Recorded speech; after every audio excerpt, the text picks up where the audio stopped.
Hi everyone, it's Niamh here and welcome to my art journaling channel. Today we're going to be playing with some analogous colours and using some stencils to do some layers in the background. So I'm starting off on a craft and white paper in my art journal, and because of that I wanted to unify the pages, so I'm just going in and putting a layer of gesso over both pages. I personally find it a bit difficult to work with craft paper. I don't know why, I struggle with it, so I often gesso it to make it easier for myself. For those of you who haven't heard of the term before, analogous colours basically means colours that sit together on the colour wheel. So if you are a Dina Wakeley tragic like myself, on the Ranger website, she's actually got a colour wheel with her paints and goes through and actually sets out what colours are analogous and sit together and you can use together and know that they're going to work, which is really handy.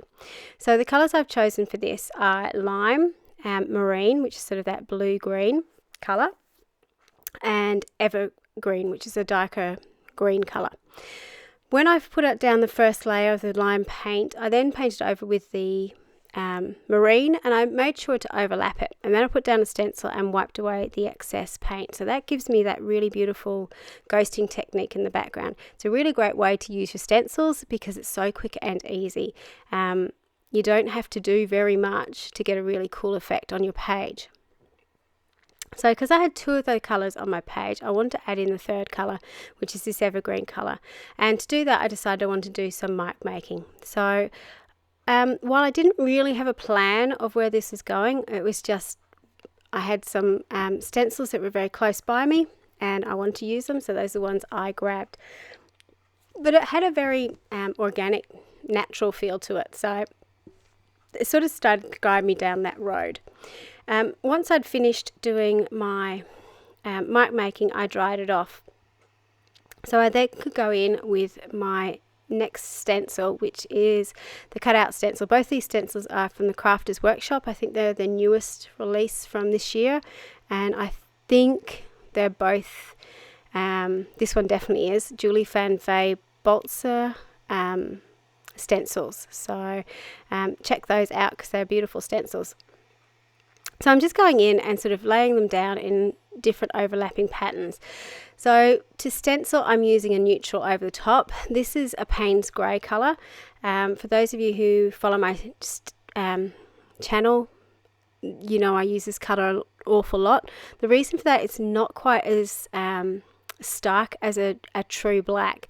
And when you're stenciling on like this, you can actually stencil on so it's slightly translucent, so you can actually see the patterns in the background. It blocks it out so you know there's a darkness there, but you can actually see the patterns peeping through, which I really love.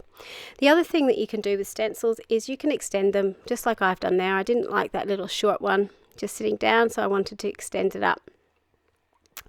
Now this little section is going to take a little while, but it goes to show that you do actually need to leave things to dry a little while. Usually when I'm using my paint pen, I don't have an issue over the top of my stenciling, but this was actually still a little bit wet. Even though I dried it off, it just was a little bit tacky. So my paint pen was starting to get clogged up. So having a bit of scrap paper next to you that you can sort of scribble out and draw on is really handy.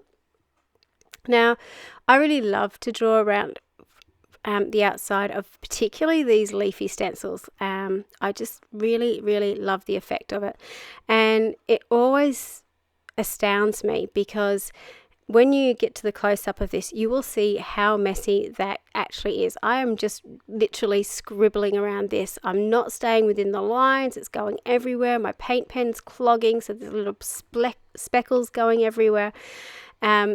Yeah, you could say it was a bit of a hot mess, but I actually just really love it.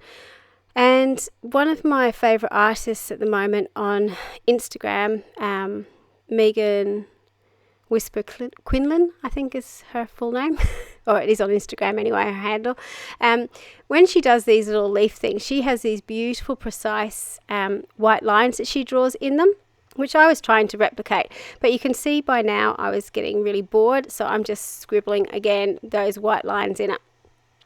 Now, one of the reasons I love to do this is you've got this hand-drawn line over the top of your stencil, but also by putting the dark grey on and then drawing over it in white, you're bringing some white space back into it. So you're sort of controlling the darkness on your page. And if you sort of compare the before and after, you can see how that's toned that down completely. The final thing I'm doing on this page is I was working with analogous colours. So I was working with that lime, the evergreen and the marine. They're the main colours on the page. But one of the ways to really make those colours pop is to actually put a complementary colour on. And the complementary colours of those greeny colours is a red. So just by putting the little red berries on, you can see how that just instantly adds some brightness to the page. So when you're working with analogous colours, like colours that sit next to each other on the colour wheel, think about if you need some contrast or to pop something out of your page, think about the opposite colour on the colour wheel. And that will really brighten up your page and really make a difference to what you're doing. And you can see here that, there's barely any red on that page at all, but it's enough to make a difference to that page and make it look interesting. So I really liked what I did in the background, and I had this idea in my head when I was doing it that I could use the figure I just put down on the page, which was a Dina Wakley figure from the Collage Collective. But it just didn't work. It was too green, which is funny when you think about what I was actually planning to do on this page. So while I was waiting, I got out my new Dina Wakley gloss sprays in marine and lime again. So again, keeping with the same colours I already have on the page, and just started to spray those over the top. So I had little speckles of colour over it.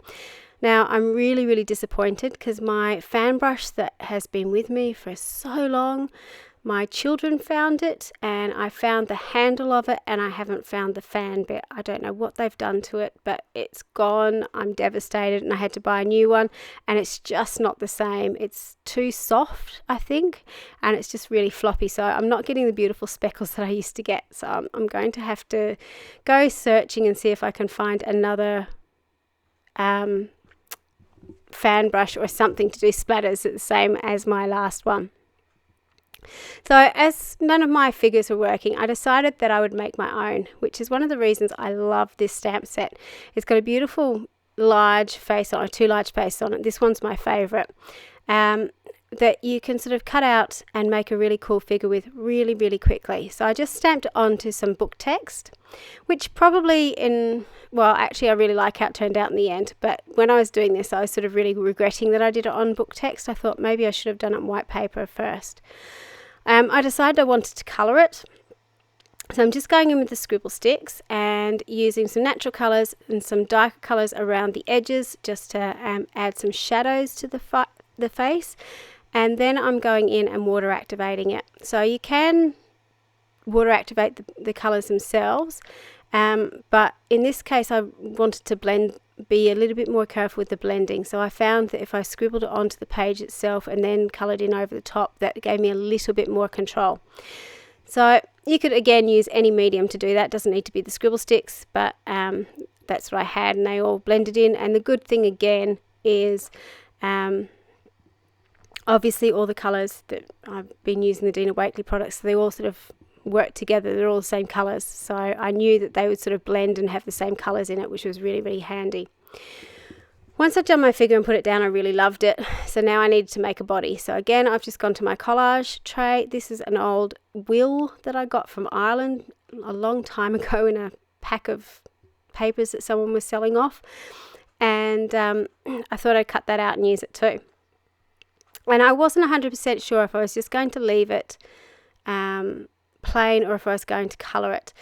Now there's 2 ways I could have gone with this. I could go the way that using the analogous colours in the background, or I could actually make it really stand out from the page, and I could have coloured it in using red. But I thought I wanted to sort of just blend it into the page a little bit. So I'm just going in because I had... And the only reason I decided to do this, by the way, it wasn't because I'd thought it out beforehand. It was just I had all that gloss ink left over in my tray, so I wanted to use it up. So that was the sum total of me deciding what colour this person was going to be. So I've just drawn in with a Stabilo oil pencil around the outside, and I did want to put some red onto it, so I'm just using a red Stabilo oil pencil to add some pops of colour in as well. And then I decided that I needed to do some writing on this page. So at this stage, this is going up in the future. We're in the middle. This is March when I'm recording the voiceover to this. So we're just about to lock down Australia. We've closed the borders and done all that stuff with the pandemic that's happening. And obviously all this stuff's sitting on my mind somewhat, as it is with everyone. And but I've been having moments with my kids at home and, just playing in the garden with them, just doing all those beautiful things. And it was just seeing the beauty around us of nature and seeing the kids play together and the everyday stuff that we take for granted. And I've been really trying to focus on that. So I wanted to record that in my art journal. Just, stop, smell the roses, focus on the good things, focus on the things you can control, which I think was the most important message for me. So I hope when this goes up, we're all good and well and okay and everything's going the way it's supposed to be. Thank you so much for watching. Until next time, bye for now.